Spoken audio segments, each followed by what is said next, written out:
You have placed a lot of emphasis on why the inclination to learn is important.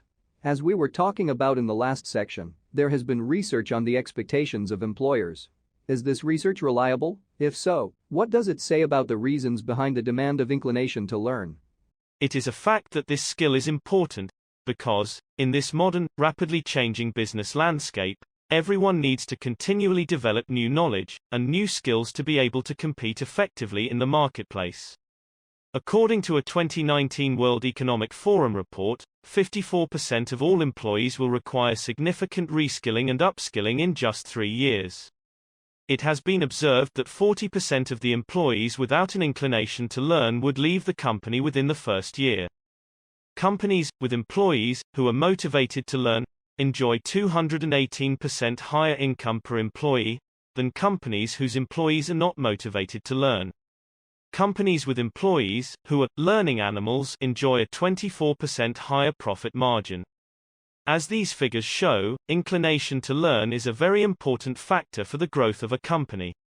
Employees that never neglect to learn something new are valued by companies, as only such individuals can lead them to success. Professor, it makes sense that new, smaller firms look for a learning-oriented and flexible attitude in their employees because they face competition from much bigger firms occupying more market share. They have to adapt to the market with much smaller pockets. John McMichael, who is the Business Vitality Manager for the City of Aiken, has said that employers want people who are interested in investing themselves in their businesses and learning as much as they can. They also want people who are looking at it as a real opportunity, not just a job. This expectation is a characteristic of smaller firms, but how do bigger firms differ in their expectations from their employees in this regard? Well, it is not quite different for established multinational employers. For instance, McKinsey & Company says that people are their most valuable asset, and their development is a top priority for them. So, while hard skills are critical, they are only part of the story, and the importance of soft attributes such as collaboration, empathy, etc. are increasing. According to a Microsoft India Global Survey, in India, 100% of the AI leading companies say that they are actively building the skills of their workers or have plans to do so. 93% of them were actively hiring skilled workers or had plans to complement their internal skilling programs.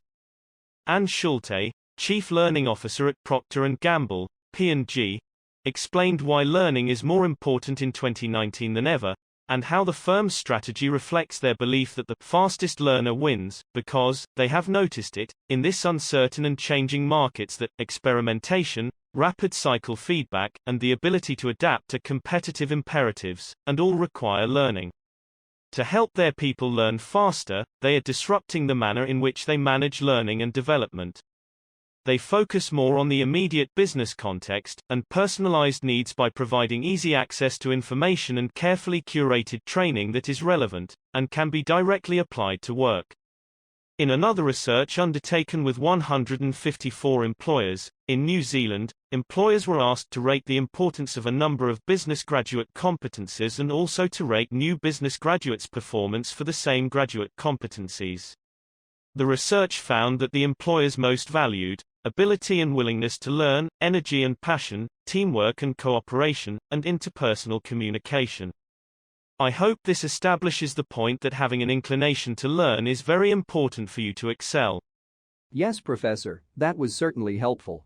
Thank you. Coming back to another point, which we may not have paid enough attention to, is that even if it's the same understanding that runs through big and smaller firms about what to look for in a prospective employee, is it actually put into practice?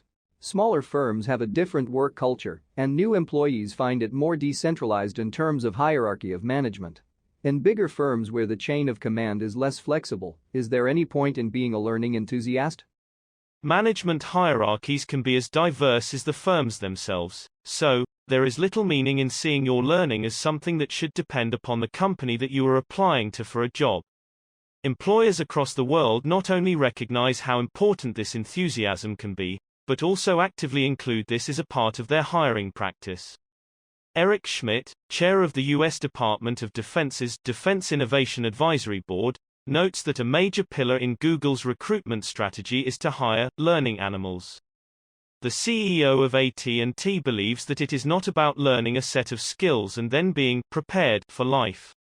It is about learning to continuously learn over the course of your whole career. He says that people who do not spend 5 to 10 hours a week in online learning will obsolete themselves. There are companies that have been proactively engaged in reskilling programs for their employees. Unilever has a reimbursement program for its employees to broaden skills and apply their newfound knowledge to the work they are doing. In its human capital report, Deloitte offers this advice to other companies: adopt a learning architecture that supports continuous learning, dedicate resources, set expectations, and align corporate culture with the goal of enabling employees to get the learning they need, when they need it, at every stage in their careers. It is not only about employees.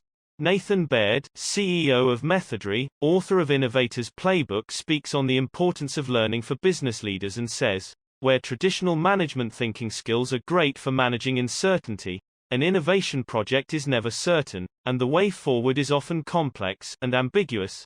Right now it is even more important for leaders to be able to learn, adapt and grow. In innovation we have design thinking, a customer-centric, creative and experimentation-driven approach to problem solving. It is quick to apply, and great for managing and navigating in VUCA, which stands for volatility, uncertainty, complexity and ambiguity. This side of the discussion has been very insightful for me, and I suppose it is true for our audience too, because as job seekers and students, we rarely get a glimpse of what goes on at the other side of the table. Through this, we could clearly understand the expectations our employers might have from us. They want people who adapt easily to new situations and are enthusiastic to learn. Along with managerial skills, they expect us to be creative in our approach. With all this information at hand, let's see what the invigilator has to ask. Here I am with the questions for this particular section.